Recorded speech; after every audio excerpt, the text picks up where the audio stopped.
আচ্ছা বেবি, আজকাল তুমি বাসায় আসতে চাও না কেন বলো তো? তোমাকে জোর করে বাসায় আনতে হবে। দেখো, আম্মু কেমন জানি আমাকে সন্দেহ করে। আচ্ছা ঠিক আছে, বাদ দাও। এক কাজ করো, কোকটা খাও। হ্যাঁ।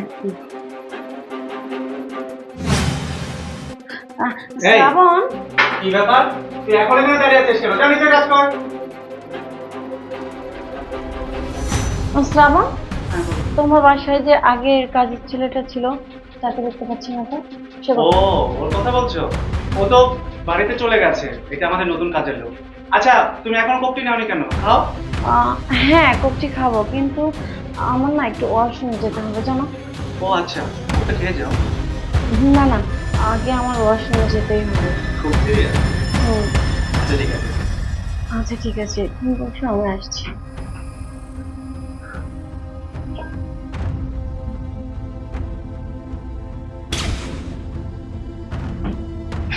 এই চাকরের বাচ্চা, চাকরের বাচ্চা, চাকর, তোর হাতে ওটা কি লিখেছিস? এই কোক খাবে না মানে কি? হ্যাঁ? হ্যাঁ ম্যাডাম, আমি যা লিখছি সত্যি লিখছি। আপনি এই কোকটা খাইয়েন না। কেন? আমি কোকটা খেলে আমার কি হবে? আমি বলতেছি আপনি কোকটা খেয়েন না, আপনার জন্য ভালো হবে। শুন, আমি তোর কথা কেন শুনবো? তুই কে? আমি তো তোকে চিনি না, তুই হুট করে বলবি যে ম্যাডাম কোক খাবেন না, আমি খাবো না। আমার বয়ফ্রেন্ড ভালোবেসে আমাকে কোকটা দিয়েছে, আমি কেন খাবো না বল? বিশ্বাস করেন আমার কথা, সে আপনার একটুও ভালোবাসে না। ভালোবাসে না? মানে? এই, তুই কি বলতে চাস? ভালোবাসে না মানে কি? সাহেব রোজ একটা করে মেয়ে নিয়ে আসে, নিয়ে এসে এরকম কোকের মধ্যে, না হলে জুসের মধ্যে, আর তা না হলে দুধের মধ্যে কিসের জন্য একটা ঔষধ মেশায়, মিশিয়ে অজ্ঞান করে। অজ্ঞান করার পরে বেড়ে নিয়ে গিয়ে তার মনের বাসনা পূরণ করে। আমি এই জন্য বলতেছি আপনি এই কোকটা খাইয়েন না, খাইলে আপনার এই বিপদ। এই, তুই এসব উল্টাপাল্টা কি বলছিস? হ্যাঁ, তুই কার সম্বন্ধে কথা বলছিস জানিস? সে কিন্তু তোর মালিক হয়। আর সব থেকে বড় কথা, আমি ওকে ভালোবাসি আমার জীবনের থেকেও বেশি। কিন্তু তুই যেভাবে বললি, তোর কথা বিশ্বাস না করেও পারছি না। শোন, তোর কথা যদি মিথ্যা হয়, তাহলে আমার থেকে খারাপ কিন্তু কেউ হবে না। আর তোর কথা যদি সত্যি হয়, তাহলে দেখ আমি ওকে কি করি। দাঁড়ান ম্যাডাম, আমি জানি আপনার সামনে অনেক বিপদ। এই নিন, এই রুমালটা রাখেন, আপনার কাজে লাগবে। রুমাল? এই, এই রুমাল দিয়ে আমি কি করবো? আচ্ছা আমি বলতেছি, এখান থেকে যাওয়ার পর স্যার কিন্তু আপনাকে কোক খাইতে বলবে। আর আপনি যদি কোকটা না খান, সে হয়তো বা জোর করে আপনার কাছে যাওয়ার চেষ্টা করবে। আর তখনই এই রুমালটা নাকে শুঁকে দিবেন। ঠিক আছে, যাচ্ছি। কিন্তু তোর কথা যদি মিথ্যে হয়, মনে রাখিস আমার কথাটা, তোর অবস্থা কি করব আমি।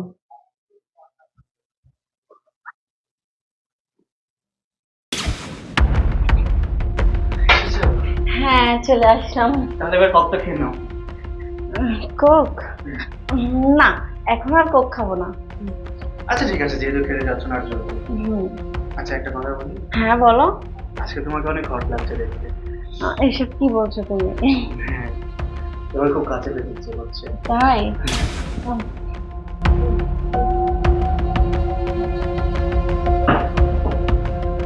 কাজের ছেলেটা যা বলেছিল ঠিকই তো বলেছিল।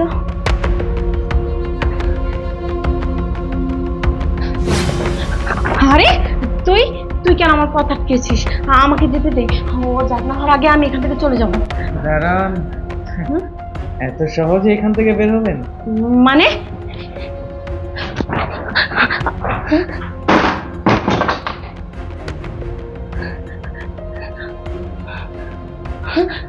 আরে, তুই দরজা কেন বন্ধ করলি?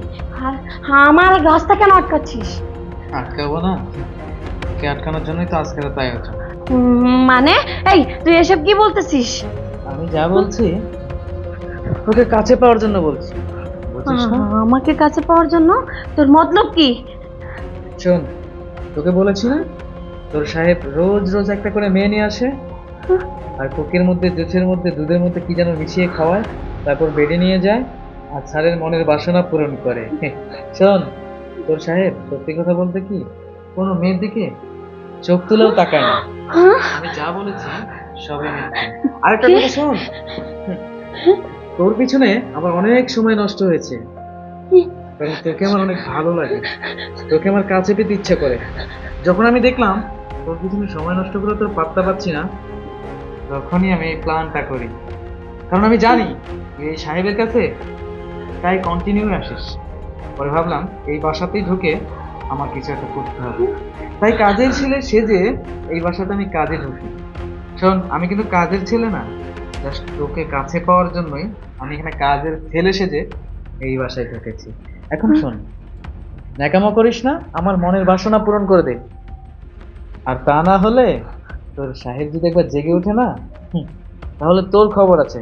কারণ তোর সাহেব জানে তুই তোর নিজের হাতে তাকে অজ্ঞান করেছিস। এখন বাঁচতে হলে আমার সাথে সায় দিতে হবে, বুঝতে পারলি?